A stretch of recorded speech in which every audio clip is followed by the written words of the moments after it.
Puji Tuhan, Bapak Ibu, apa kabar semuanya? Pasti semuanya tetap dalam keadaan baik, dalam perlindungan Tuhan. Siapapun kita, serohani apapun kita, sedekat apapun hubungan kita dengan Tuhan, kita pasti akan mengalami satu masa yang disebut dengan pemurnian. Saya rindu kita baca di dalam Yesaya pasal ke-48 ayat yang ke-10. Sesungguhnya aku telah memurnikan engkau, namun bukan seperti perak, tetapi aku telah menguji engkau dalam dapur kesengsaraan. Dan satu-satunya untuk memurnikan kita anak-anak Tuhan, firman Tuhan katakan dalam Yesaya tadi, kita harus masuk yang namanya dapur kesengsaraan. Nah, jadi anak-anak Tuhan, kalau kita mau lebih hari lebih murni di hadapan Tuhan, mau nggak mau, kita harus siap masuk ke dapur kesengsaraan.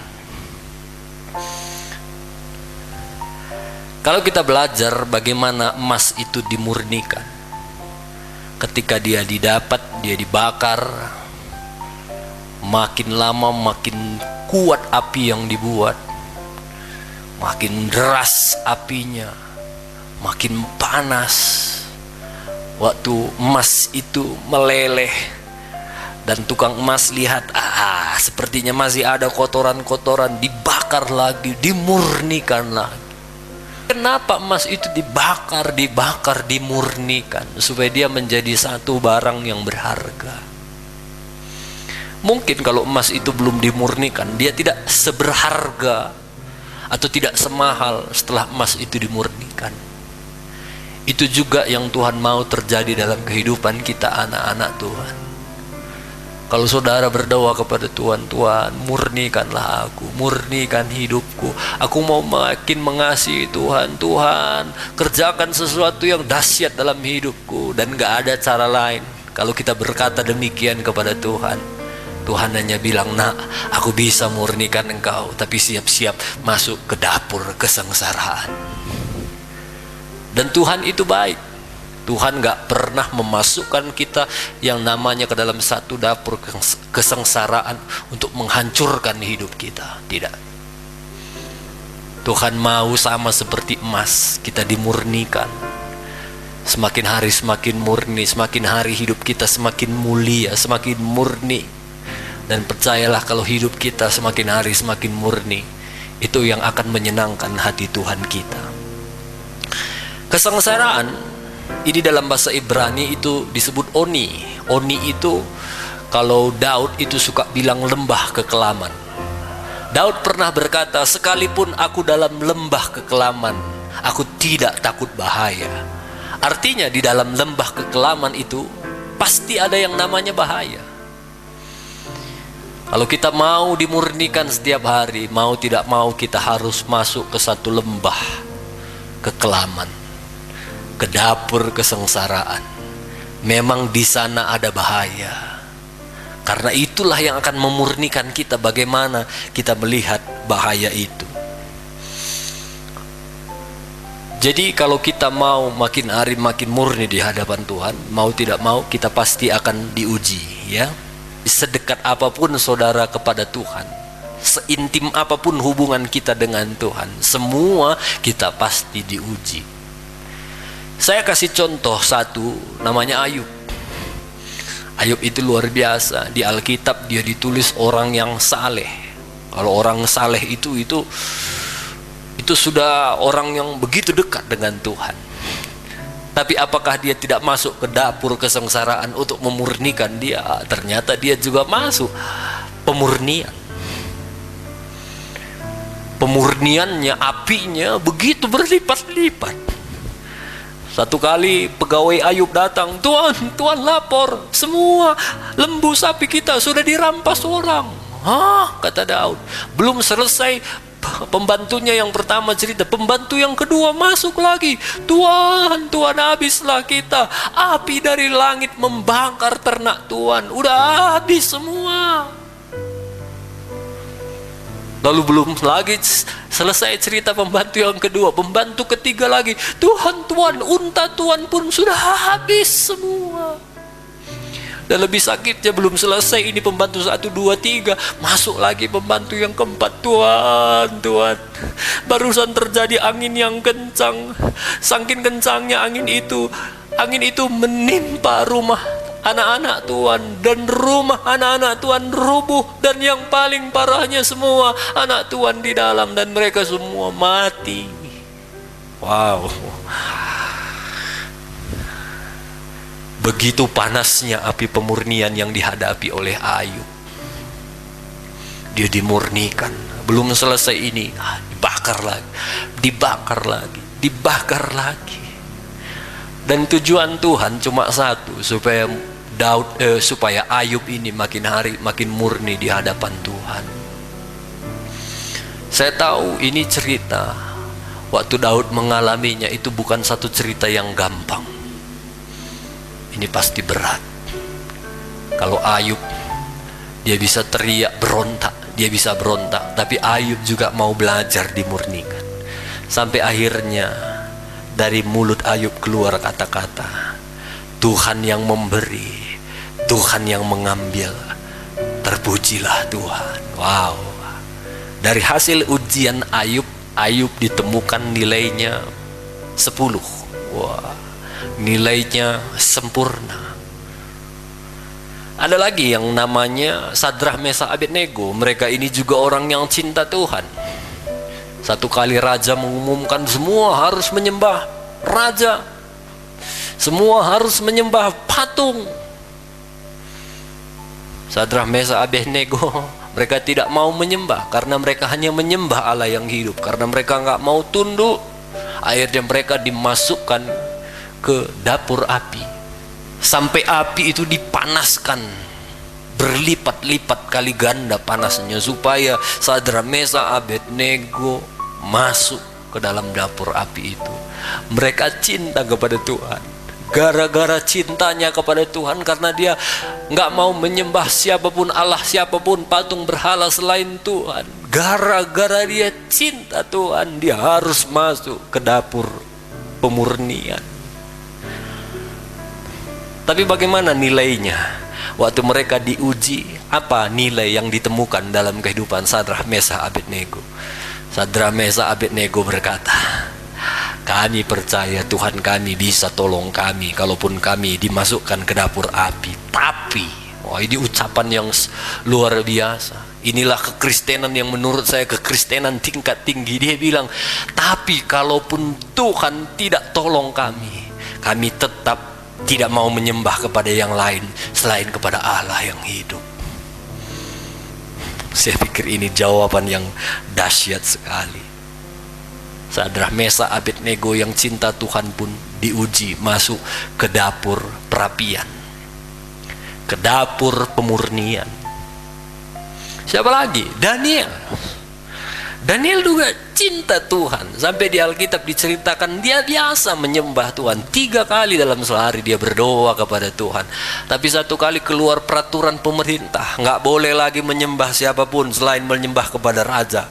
Kalau tidak dengar-dengaran, tidak taat, masuk ke dalam gua singa. Apakah Daniel waktu dia dilempar ke gua singa, dia masuk ke dapur pengujian pemurnian, dia bilang, jangan, ecek kunya tadi, ecek, nggak jadi eceknya tadi, nggak yo, kusembah raja yo, enggak. Waktu dia masuk ke dapur pemurnian, melewati kandang singa yang begitu mengerikan, dia tetap bertahan. Nilainya 10, sempurna, sama seperti Ayub, sama seperti Sadrah, Mesakh, Abednego. Jadi ini hanya beberapa tokoh yang saya ceritakan di Alkitab, bagaimana orang yang cinta Tuhan pun ternyata masuk ke dapur pengujian, pemurnian, kalau dia mau semakin hari semakin murni di hadapan Tuhan. Begitu juga dengan saudara, dengan saya. Kalau kita berdoa kepada Tuhan, Tuhan murnikanlah aku, percayalah kita akan Tuhan bawa ke satu dapur, namanya dapur pemurnian. Saya berharap anak-anak Tuhan di tempat ini menjadi anak-anak Tuhan yang kuat di dalam Tuhan. Jangan asal ada masalah sedikit, Tuhan udah gak kuat Tuhan, cabut saja nyawaku. Saya percaya belum ada masalah kita sebesar Ayub, Sadrak Mesah Abednego, seperti Daniel. Belum ada. Mungkin masalah kita hanya masalah kecil, kalaupun berat. Saya percaya masalah mereka jauh lebih berat. Tapi kenapa mereka bisa berkata, kalaupun Tuhan gak tolong kami tetap mengasihi Tuhan. Saya berharap semua anak-anak Tuhan yang dengar firman ini, khususnya semua anak-anak Tuhan GPDI Army Sugihan, semua anak-anak Tuhan GPDI Daulat Rakyat harus menjadi anak-anak Tuhan yang kuat di dalam Tuhan. Belajar dari tokoh-tokoh Alkitab yang kita bisa pelajari kehidupan mereka. Jadi dari sinilah kita harus belajar satu prinsip. Ketika kita masuk ke dalam satu pencobaan atau persoalan, itu adalah biasa. Asal saudara selalu berusaha mengasihi Tuhan, hidup benar di hadapan Tuhan, dan ternyata waktu saudara benar di hadapan Tuhan dalam perjalanan kehidupan saudara, saudara masuk ke dalam satu yang disebut tadi oniks, lembah kekelaman. Jangan takut, itu biasa. Orang yang udah kelas wahid saleh seperti Ayub pun Tuhan uji.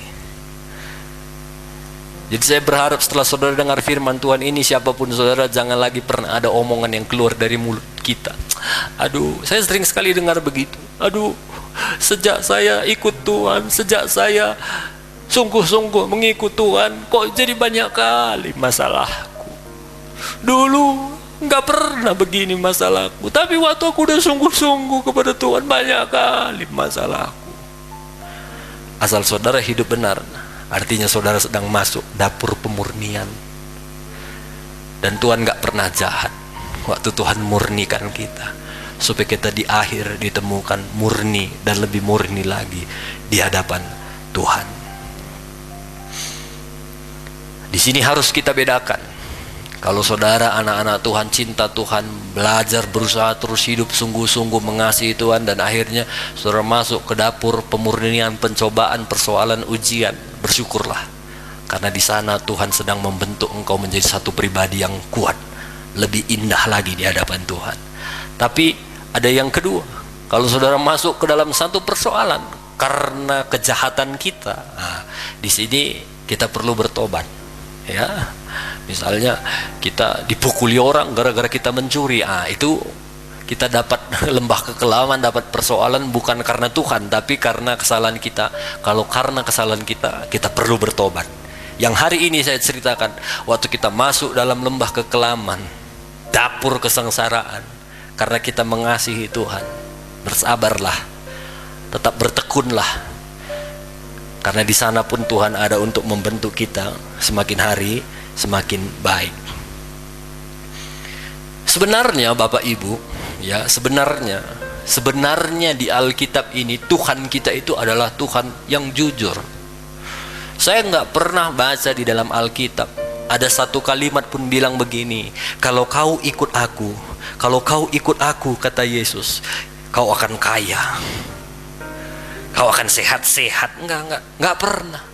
Justru yang sering saya baca, kalau kamu mau menjadi pengikut Kristus, kata Yesus, kamu harus sangkal diri, kamu harus pikul salib.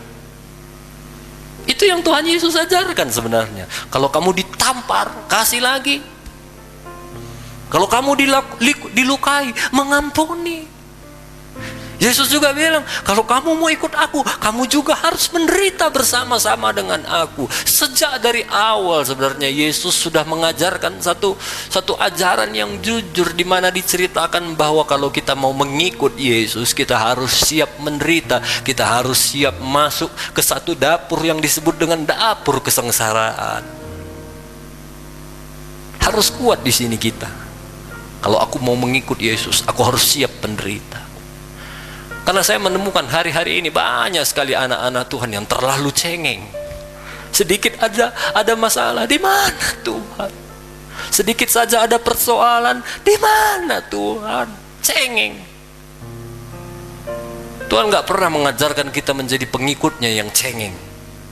Tuhan justru mengajarkan kita menjadi pengikutnya yang siap menderita. Itulah Kristen, pengikut Kristus. Jadi kita harus menjadi anak Tuhan yang kuat. Kenapa Tuhan murnikan kita? Tujuan Tuhan cuma satu, supaya nanti kita bisa menikmati masa depan kita dengan proses demi proses. Waktu kita sudah melewati proses demi proses, kita akan ditemukan semakin hari semakin baik, semakin murni, semakin layak di hadapan Tuhan. Dan kita bisa menikmati masa depan kita. Kalau kita mau jujur, sebenarnya sering sekali banyak kita yang keras kepala. Kalau kita mau jujur, banyak kita yang masih sombong. Kalau kita mau jujur, banyak kita yang merasa diri kita paling benar.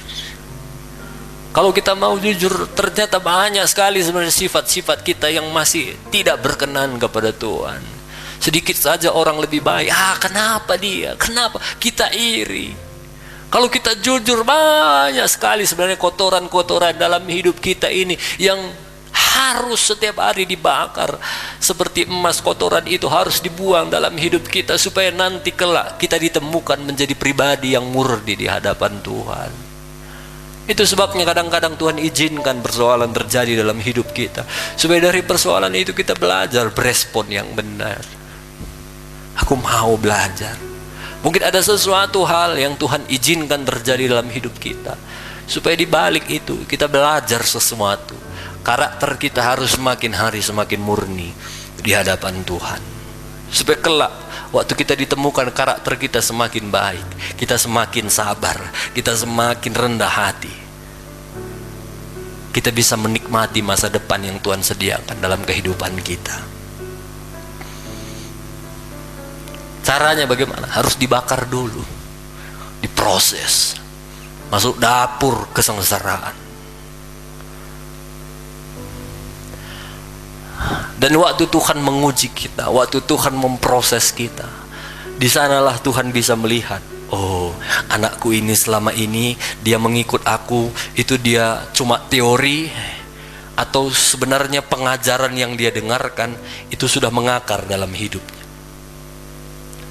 Jadi ini tujuan Tuhan. Tuhan proses kehidupan kita. Kadang-kadang Tuhan izinkan tanda kutip kita melalui dapur kesengsaraan itu, supaya waktu kita masuk ke dapur kesengsaraan itu, kita lewati proses itu.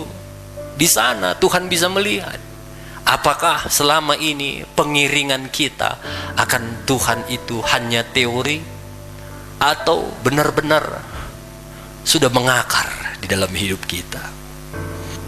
Saya juga bisa katakan bahwa corona ini bisa dikategorikan, ini dapur kesengsaraan buat kita, ini dapur pemurnian buat kita. Dari beberapa bulan ini kita semua diuji, dan tidak ada yang tahu sampai kapan corona ini bisa berlangsung. Tapi waktu corona ini berjalan, akan ada orang-orang yang berkata, aduh, di mana Tuhan? Di mana Tuhan? Tuhan ini nggak sayang kepadaku. Ditemukanlah bahwa orang yang berkata seperti itu ternyata kekristenannya selama ini hanya teori. Dia datang beribadah selama ini, dia memuji Tuhan, dia ikut perpulungan jabu-jabu, dia ikut komsel, dia ikut KKR, dan waktu ada dapur kesengsaraan, bagaimana responnya? Kalau dia bilang, di mana Tuhan? Sial kali, udah habis semua, sulit apa segala macam, keluar sungut-sungut dari mulutnya. Di sanalah kelihatan dia Kristen yang teori atau Kristen yang sudah mengakar. Tapi banyak juga di masa-masa seperti ini, banyak juga orang-orang Kristen yang berkata, Tuhan baik, Tuhan baik, Tuhan tidak akan membiarkan aku sendiri, Tuhan akan menolong aku. Jawaban-jawaban itu akan menentukan bagaimana nilai kita di hadapan Tuhan. Teorikah atau sudah mengakar? Justru inilah saatnya Bapak Ibu kita praktek. Apa firman Tuhan yang sudah begitu banyak yang sudah pernah kita dengar dari gereja kita atau dari tempat ini, dari mana saja, ini saatnya kita praktik.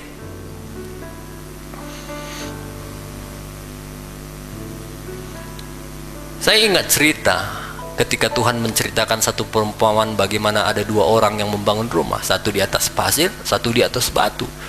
Sama-sama membangun rumah. Mungkin orang yang membangun rumah di atas batu itu keringat, harus menghancurkan batu. Tapi orang yang membangun rumah di atas pasir begitu gampang.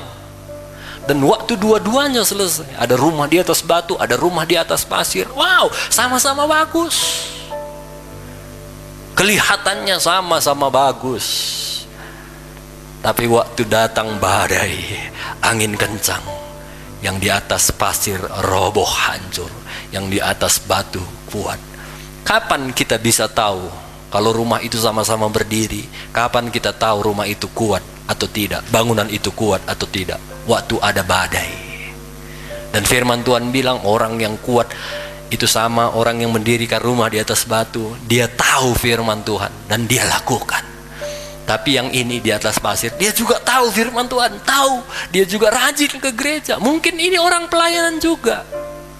Tapi kalau dia tidak melakukan firman Tuhan, roboh semua waktu badai datang. Dan saya tidak tahu dapur-dapur pemurnian kita mungkin berbeda-beda yang Tuhan izinkan terjadi dalam kehidupan kita. Tapi sebagai hamba Tuhan, saya ingatkan kepada kita, apapun jenis dapur pemurnian kita, belajarlah punya respon yang benar. Inilah saatnya kita praktekkan firman Tuhan, apa yang sudah kita dengar, lakukan. Maka di sana kita akan menjadi orang yang kuat di dalam Tuhan. Orang-orang yang mendirikan rumah di atas pasir itu sama dengan orang Kristen teori, tahu banyak firman Tuhan, tahu ayat-ayat. Kalau debat mungkin dia menang, tapi dia tidak melakukan firman Tuhan. Waktu ada badai persoalan, itu akan roboh. Belajarlah jadi anak Tuhan yang mengakar, tahu firman Tuhan dan lakukan. Bapak Ibu, kekristenan tanpa penderitaan itu akan menjadikan orang-orang Kristen yang gampangan, yang cengeng.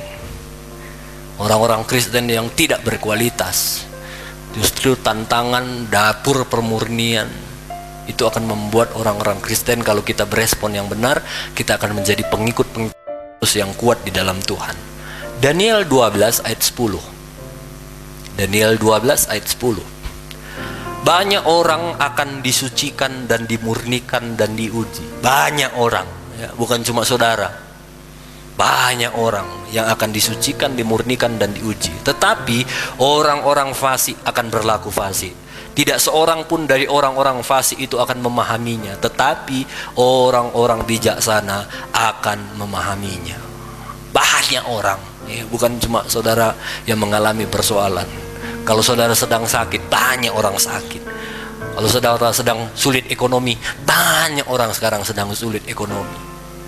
Sekarang tidak lagi ada istilah dia orang kaya, dia enggak. Mau orang kaya, mau orang miskin, mau orang sedang-sedang, mau orang rata-rata, mau siapa saja, hari ini semua sedang mengalami hal yang sama. Corona tidak mengenal orang kaya, tidak mengenal orang miskin.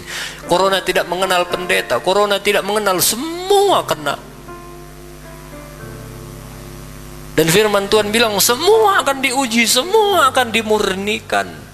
Tapi firman Tuhan bilang orang fasik, dia akan tetap berlaku fasik. Orang fasik itu tetap akan berlaku fasik.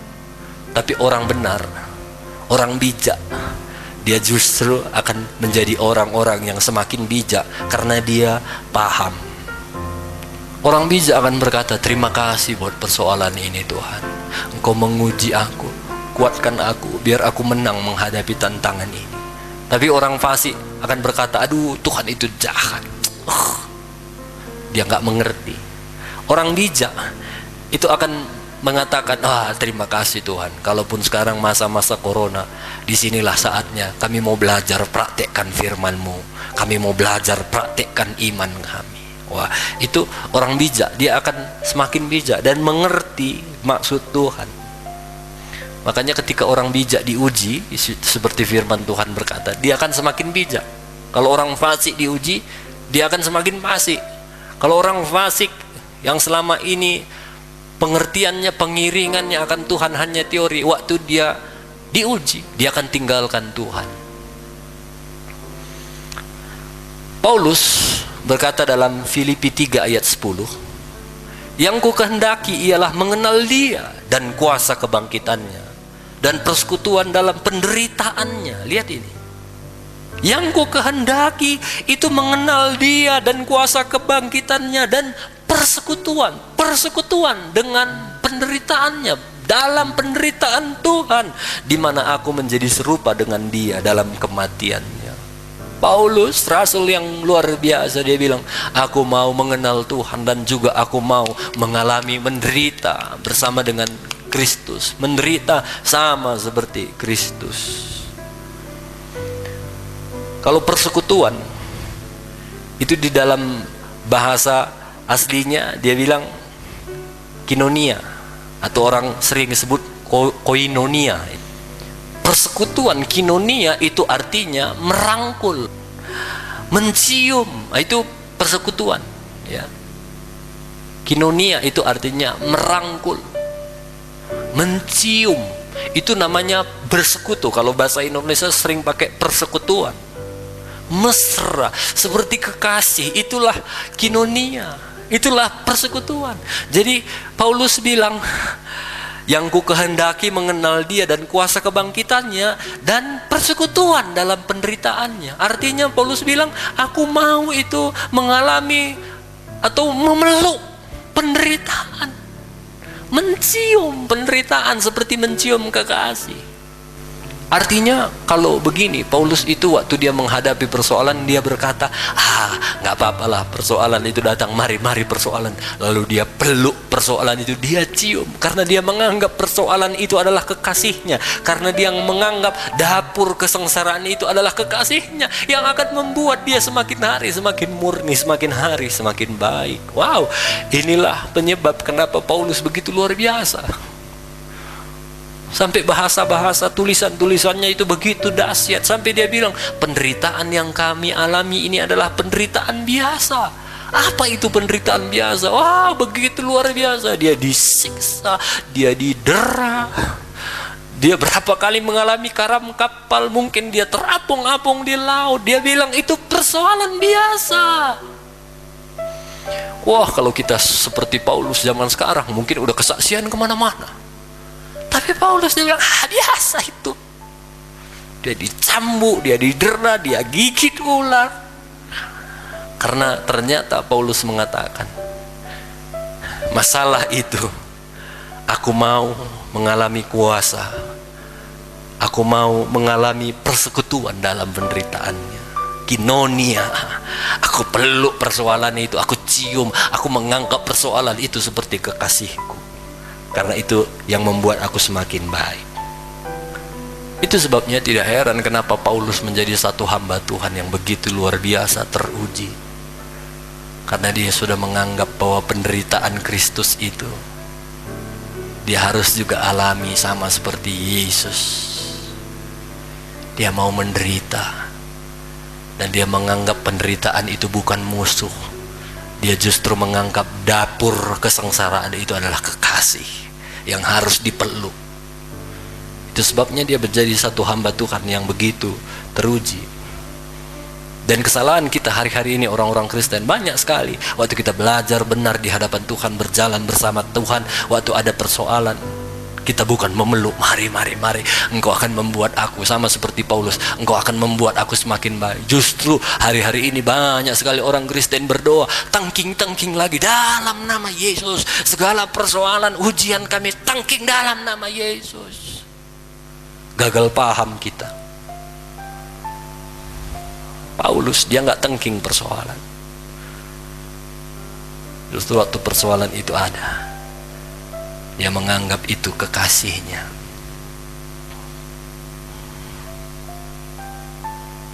Dan parahnya banyak hari-hari ini orang Kristen bukan hanya menengking, justru update status. Ketika dia punya persoalan, dia update status. Salah. Marilah kita kembali belajar seperti firman Tuhan, belajar seperti tokoh-tokoh Alkitab, belajar hidup seperti apa maunya Yesus. Jangan gagal paham lagi menjadi anak-anak Tuhan. Kita harus menjadi anak Tuhan yang hidup sesuai dengan firman Tuhan. Kalau kita belajar dari gereja mula-mula di dalam Kisah Rasul pasal 4, wow, di sana jemaat mula begitu menderita. Nanti kalau saudara ada waktu, bacalah di Kisah Rasul pasal 4. Jemaat itu berkata, kami ini terancam, kami ini teraniaya. Tidak ada satu kalimat pun dibilang mereka tangking itu penganiayaan, mereka tangking persoalan. Enggak. Justru di ayat itu, di Kisah Para Rasul pasal 4, mereka bilang kepada Tuhan, Tuhan, walaupun kami teraniaya, kami disiksa, kami sepertinya banyak persoalan. Mereka enggak tangking, justru mereka bilang, Tuhan, beri kami kekuatan, beri kami keberanian untuk menyampaikan firman.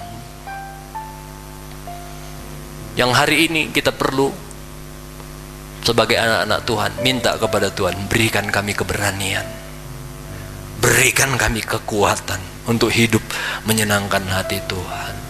Kalaupun ada dapur-dapur kesengsaraan yang Tuhan izinkan terjadi dalam hidupmu, minta kekuatan daripada Tuhan. 1 Petrus 2 ayat 20. Sebab dapatkah disebut pujian jika kamu menderita pukulan karena kamu berbuat dosa? Ya pasti enggak ya. Kalau kita dipukul karena kita berbuat dosa, ya itu wajar. Tetapi jika kamu berbuat baik, kalau kita buat benar, dan karena itu kamu harus menderita, maka itu adalah kasih karunia pada Allah. Jadi firman Tuhan ini bilang begini, kalau kamu salah, wajar kamu dipukul. Tapi kalau kamu benar, kamu dianiaya, kamu harus menderita. Itu kasih karunia Tuhan buat kamu. Kalau dalam bahasa Inggrisnya lebih jelas, itu cocok dengan Tuhan.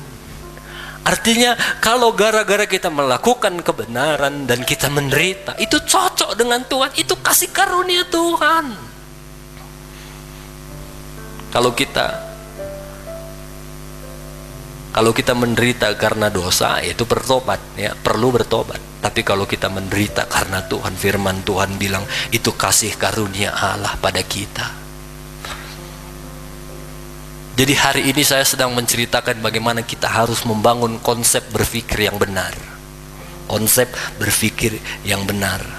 Kalau kita benar, lalu kita menderita, tidak apa-apa, biasa. Kita harus belajar berkata seperti Paulus, itu kekasihku yang aku harus peluk, aku harus jalani. Itu yang akan membuat aku semakin hari semakin murni, semakin baik di hadapan Tuhan. Kalau kita benar, lalu kita menderita, nggak apa-apa. Itu cocok kok dengan Tuhan. Itu memang gaya hidupnya Tuhan kok. 1 Petrus 2 ayat 21. Ini harus kita kuat di dalam pemahaman kita sebagai orang-orang Kristen. 1 Petrus 2 ayat 21. Sebab untuk itulah kamu dipanggil, karena Kristus pun telah menderita untuk kamu. Kristus pun telah menderita untuk kita, dan telah meninggalkan teladan bagi kamu, bagi saya, supaya kamu mengikuti jejaknya. Yesus pun udah menderita, dan dia tinggalkan nih, ini teladan nih. Aku dulu juga udah menderita, dulu juga aku udah difitnah, dulu juga aku sudah diludahi, dulu juga aku dikucilkan, dulu juga aku sering dikejar-kejar. Dan ini teladanku ini, aku tinggalkan sama kamu, supaya kamu juga ikut orang-orang Kristen pengikut Yesus. Kamu juga harus ikut teladanku, kamu juga harus siap menderita. Jelas ya, dan telah meninggalkan teladan bagimu, bagi saya, bagi kita semua orang-orang Kristen, supaya kita mengikuti jejaknya. Sebab untuk itu kita dipanggil. Kita dipanggil untuk menderita. Mungkin waktu saudara dengar firman Tuhan ini firman Tuhan apa? Inilah firman Tuhan. Kalau kita sadar dalam prinsip ini, waktu kita menderita karena kita benar, lalu kita akan berkata, Tuhan terima kasih. Kita akan menjadi anak-anak Tuhan yang kalem. Tapi kenapa banyak anak-anak Tuhan yang lebay, alay, sedikit aja masalah, mengumbar, ceritanya besar sekali, karena dia nggak paham. Sedikit aja menderita, kita harus jadi anak Tuhan yang kuat. Belajar dari teladan kita, Yesus, yang Yesus sudah tinggalkan kepada kita. Sebagai anak-anak Tuhan juga kita harus siap menderita untuk Dia, karena itulah panggilan kita.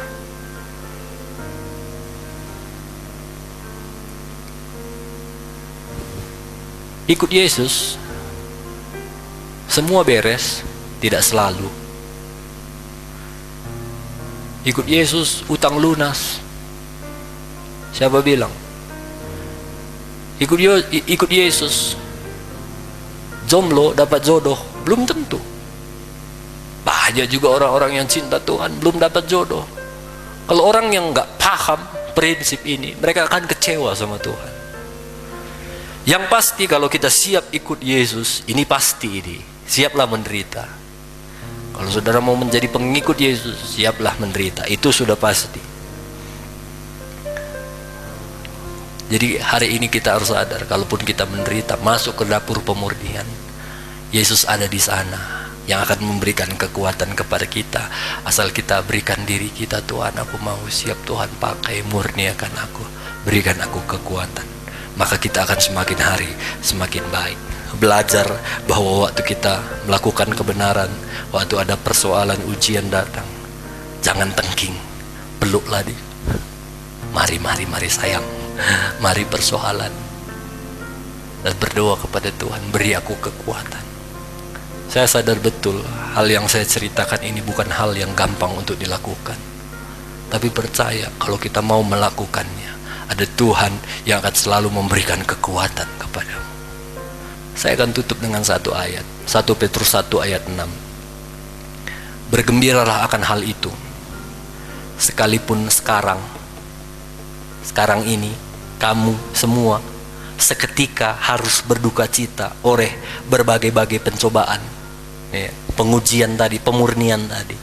Petrus bilang, kamu diuji sekarang, tapi bahagia. Karena apa? Seketika. Jadi ini semua hanya seketika. Walaupun hari ini kita hidup menderita, kabar baiknya itu hanya seketika. Walau seketikanya itu bisa 10 tahun, bisa 20 tahun, tapi seketika, artinya ada akhir yang baik.